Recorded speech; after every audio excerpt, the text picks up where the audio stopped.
Hi, everyone. This is Jen Fuentecilla, Director of Christian Education at First United Methodist Church, and I'm here today with some members of our congregation, and I'll let them introduce themselves. So, hi, how are you doing? Please introduce yourselves and share what service you attend. Hi, I'm Roxana Swanson, and I attend the 9:30 service. And I'm Eric Swanson, and also the 9:30 service. We're both in the choir, or have been until recently.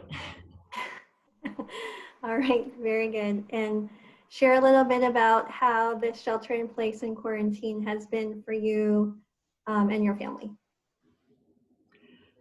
Well, it's been, in some ways it's not too strange because we're retired, so we're not used to going into work. We don't have that strangeness of working from home. So we were kind of on our own schedule. But of course, I have a mom who's 89 years old, and I don't get to see her. I'm used to going to her house, and my sister lives there, and giving my sister some breaks and hanging out with her, seeing her at the mall, having lunch. So I do miss the opportunity to spend time with my mom. And we had a routine of going walking 3 to 4 times, maybe more a week, and exercising, working out with a trainer. And I really miss that. And also, I guess, not seeing our grandkids, our children, our daughters live out of town, and our grandkids are in Henderson. So we greatly miss our family and not getting a chance to see them. In addition, I guess I miss choir. I miss rehearsing. I miss seeing my Serenity singers and my sisters in song along with the sanctuary choir. So that part has been pretty difficult, I would say. So there have been some positives. The fact that the use of Zoom has new to us, and the use in various meetings, be it church or also family. And we, for example, we have a weekly Zoom call with I have a small family, small extended family, and my cousins are all in the same time zone in the Bay Area and up in Washington. And we get together every Thursday night. And we, before this COVID crisis, we would only see each other basically in person or a relatively infrequent phone call. So there is that. So we get to see their faces and so forth. We actually have been more in contact with during the week with our both grandchildren and daughters than we did before. We haven't been able to visit in person. That's a downside, of course. I have found that church meetings are actually as good, maybe better, with Zoom. And I find maybe it's us sitting in relaxed situations and at home, and not having to drive somewhere and then come back and all of that. But I have found discussions more fruitful, be it during prayer time or a regular administrative meeting. So we learn to really appreciate things we're missing, but also find new ways of sharing with one another. And we've gotten some cleaning around the house that was long overdue, and still a lot of it to go, mind you. And so it's been a real mixture. We've been blessed. We haven't been hit, our family, by COVID. And there are so many people, obviously, who have and who are victims or families of victims. And so that is, that's always a concern. And so. Yeah, yeah, definitely. So Roxana talked about some challenges and joys, and you, Eric, have shared about the positives during this situation, just making the best out of the situation. Now in the news and what circulates and what we read, what would you say has given you hope during this time?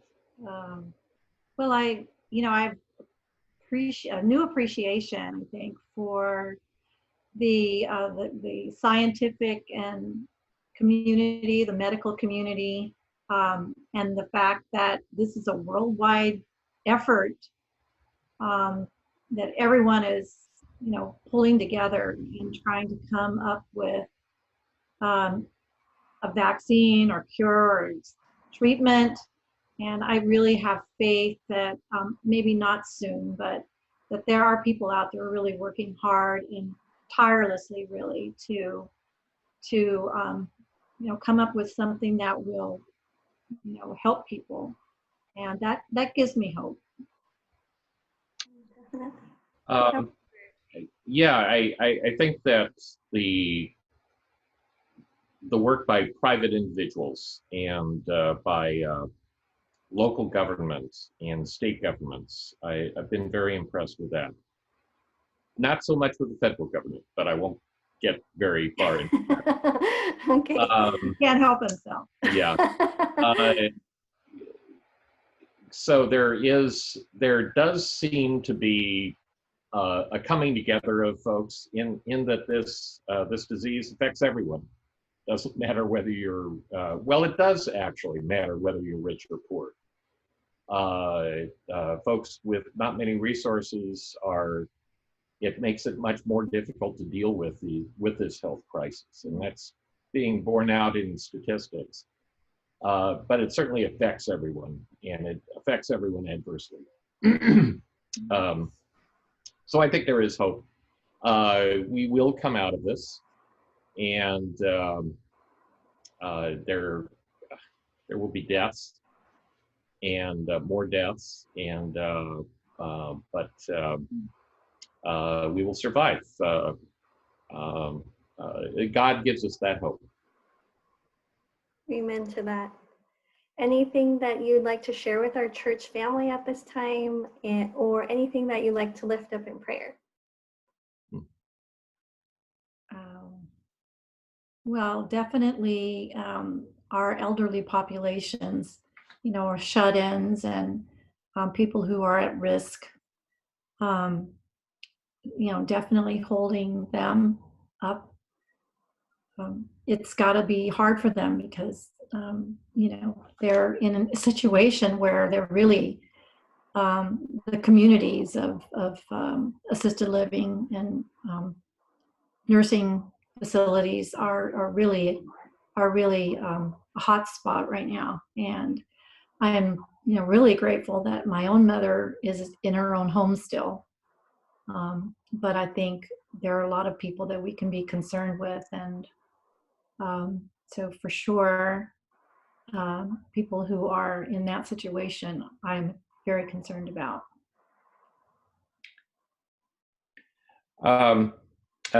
Some individuals,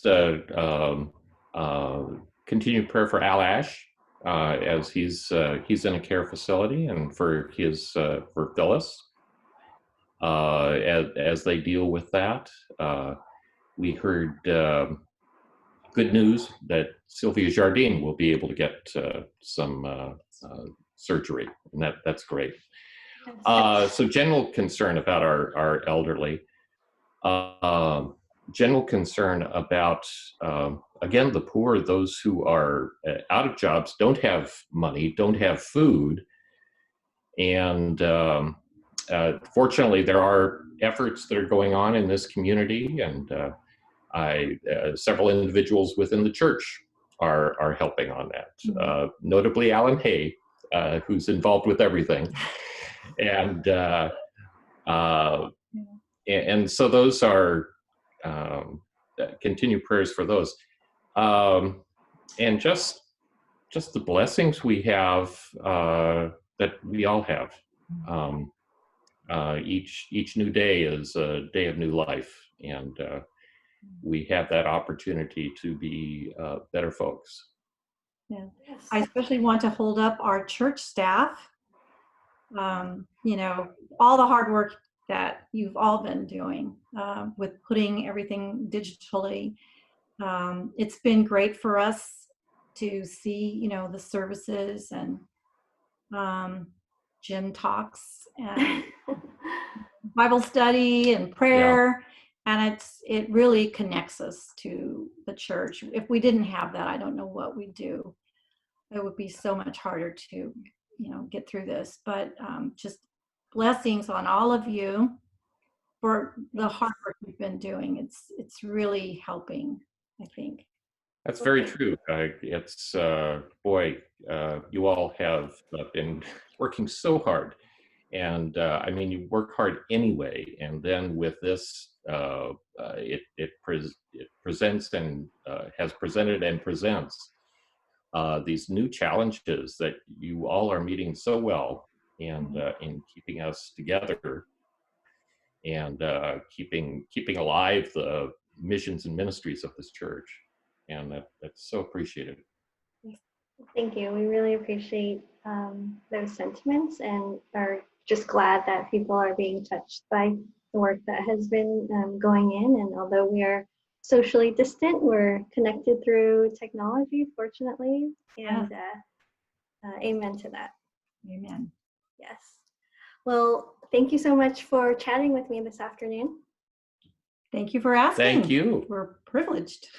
We enjoyed All it. right. Blessings to you. Have a good afternoon. Likewise. Bye, Jen. Thank Take you. care. Bye. Bye.